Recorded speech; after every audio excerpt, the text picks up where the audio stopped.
আমরা এত ক্যাকটাস, কত বড় বড় ক্যাকটাস দেখছেন, আশা করি আপনাদের ভালো লাগবে।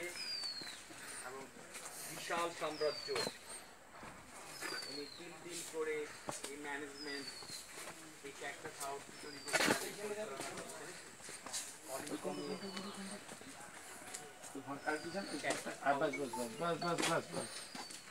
আশা করি আপনাদের ভালো লাগছে। তো আমি আপনাদেরকে দেখানোর চেষ্টা করি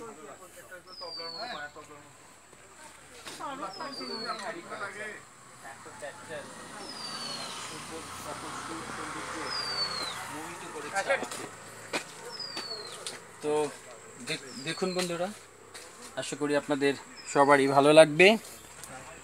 এইভাবে করেই সে প্রতিটা শেড, একটা শেডের মাধ্যমে করে সকল সৌন্দর্য সে লুকিয়ে রেখেছে এবং বিশাল শেড এবং সাম্রাজ্য তৈরি করেছে।